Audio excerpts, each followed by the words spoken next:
mbeera wonna wenjagalira kuba ndi mwana wa munyumba omuzaale kati omuzaale. ki ekiddako era obulamu busigala butambula yanti tunotambuza obulamu tukuza abaana baffe ate ngera betulwanirira eddembe lyaffe nga bannayuganda kubanga sandiyakadde baana bange kubeera mu nsi ng'eringa bweri kati abaana tebasoma abaana abasomye bonna bafuluma gwanga bagenda kukola mirimu gya bwa hausigaalo kyokka ne gye bagenze tebali sure nti oba gavumenti erina sente zeyateesa n'ensi ezo zebagendamu gye babasindika babeere nga babaprotectinga. So tunosigala nga tugezaako okulwanirira eggwanga lyaffe Uganda libeere nga litereera nga olaba abantu bebadduka amawanga amalala ago tolabangayo mu South Africa nga ze Uganda asimanyi anoonya mulimu oba ayagala kukola mulimu gwa bukozi kulwaki gyegiri emirimu eyo kale newegiba nga tegiriyo wabeerawo system esobola okukulabirira wadde nga oli unemployed nti wabawo akasente gavumenti kesobola okubawa ng'abatuuze nga bannansi kubanga ensinga bwe ekimala okulabirira abantu baayo. So naffe tusobola okwakivinga ekyo kasatu teekayo omutima ne tubeera nga tuli ku mulamu ogwo gw'okutereza eggwanga lyaffe.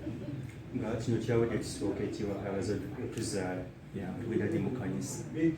Nze sigenda mu kanisa nze wa muzikiti tujja genda muzikiti. Lwaki oyagala okusaba okulula ekirabo nga tekinaba kugira? Mulimanya mu tayimu eyo nga bwe mwategedde ku kyokukyala kwanjula byonna n'olulunaku mujja lutegeera bwe mutyo. Waliwo ayinza okugamba abaddewo omusirago tutaga omuyambako biki ka support manya sente lumenyanga kwagala nnyo era ne support olunaku lunabeera lunaatera okyukirira tuliyita mu bantu baffe mu kimpowooze si bonna bonna ate tusobola ebintu binaye byakyuka ebintu ku ludda olwaffe byakyuka nti wabaawo sabotage mu buli kimu. So tosobola nakumanya ne mukwano gwo tosobola kumanya mulabewo naye bakwano baffe ate betumanyi tujja bayitamu mpolampola nga ekiseera ekyo kituuse. Bannayuganda badde beebuuza ekituma mwapanze ekipange kino eno mikiwanyi ku lwomukaaga osaanira gusulamu omukolo kyali plan. I think it was a coincidence nga we nakugambye enteekateeka zaffe zaali twali tuli mu kuteekateeka naye pulaani zonna ne zigootaana olwa gavumenti olwa regimu embi okukwata abantu abatalina musango ne bateekako omusango ate ne batuwangaza mu kkomera. So ebbanga linamala mu kkomera kyekiseera bwe twali tuteeseteese okukola emikolo egyo. So kino already tubadde nga kiri mu pulaani nga we nafuluma ne tusigala nga tulaba engeri gye tuyinza okituukirizamu. Ate ekyamiki okulina nga walwa mukaaga gwe ngoli wasanga nga we nagambye kati ne Miki naye abadde n'enteekateeka ze nti buli omu akikola mu ngeri ye. So it's by coincidence nti oba kisima kyatukutte ne tugwa ku weekend yonna. So nze nkyembracinga kirabanga ekisima okubanga ntya dates tujja kuba nga tucelebratinga almost ezimu tuyinza nozigatta ne tucelebrating ku lunaku lweru.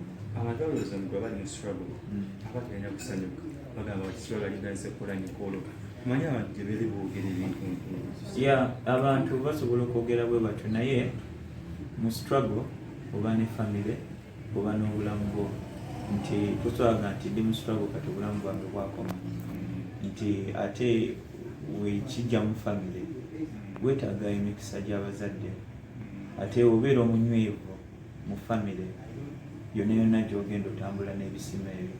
So oba olina okutereeza ebintu by'omumaka oba olina okutereeza ebintu bya famirize ne bakuzaala mu famire ya mukyalawo ne mubeera banywevu kubanga tomanyi ekintu kiyinza okutuukako anytime kati wekikutuukako nga muli mu mbeera eyo nga tebakumanyi omuwala okitegeera kiba kijja kulabika bubi. So waliwo ebintu bitulina okutereeza naddala ebintu bya famire naddala mu Africa wano nti tukyalina ennono tukyalina ebyobuwanga.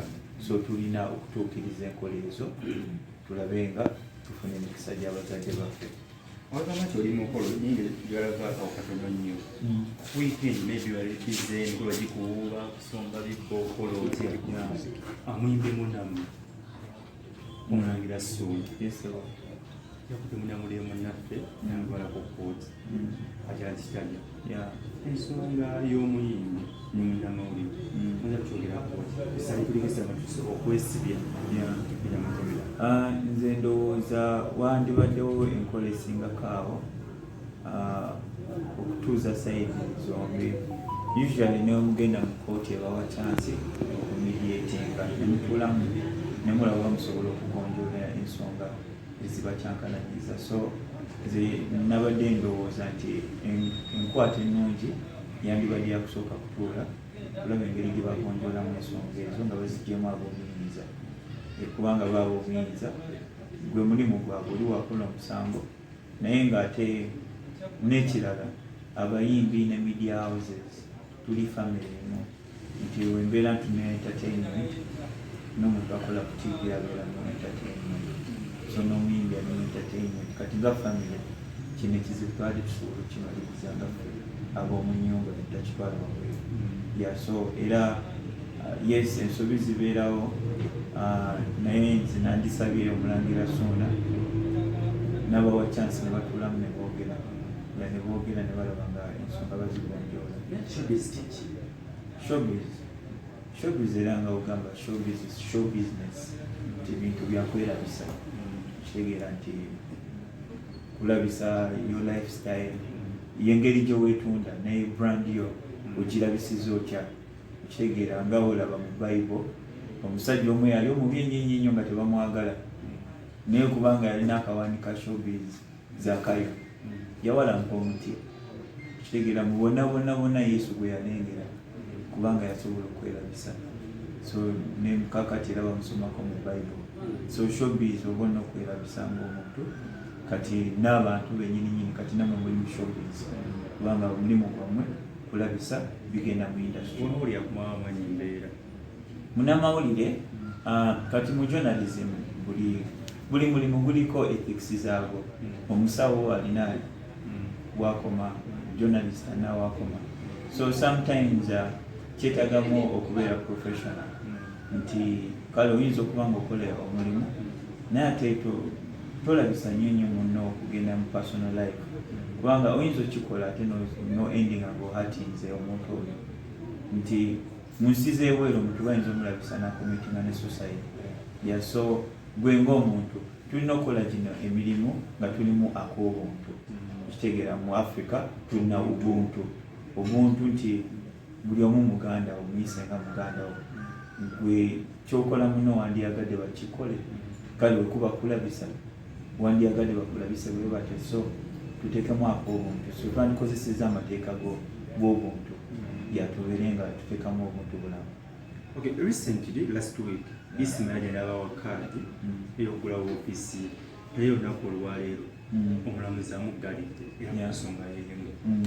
Ensonga y'esonga gy'ogerako wamwe buloga ensonga z'eisima nga omukulembeze waffe wagamba ensonga ezitalina makulu tetunaziwanya makulu. So ensonga zo saagala nnyo ziwa makulu zigendera kale si kirungi ekimutuuseeko nga ogamba obuntu sisobola mwagaliza ekyo kubanga ekyo si kyendi. Mutima gwange njagala buli muntu ali bulungi, naye nga we nagambye nze nsaba omulangira Ssuuna batuule then balabe engeri gye bakikwasaganyiza nga bagyemu bannamateeka. Nsuubira waliwo engeri gye basobola okukikwasaganya. Kisoboka bulungi, kisoboka nti kati basobola bonna sayidi zombi. Kati ebbanga omanyi obudde gye bugenda nga buyita libanga ddagala. So by this time obusungu tebukyaliri gye bwali, ne bano abaali boogera ego tezikyaliri gye zaali. So kitegeeza basobola okusisinkana ne boogera nga abooluganda zino ensonga ne bazigonjoola. So nze kye nandisabye esaala yange kibeere nga kigonjoolwa nti ne industry esigale ngeri bumu, kuba twetaaga okulaba obumu mu industry. So tulina okumaliriza ensonga zaffe nga abooluganda.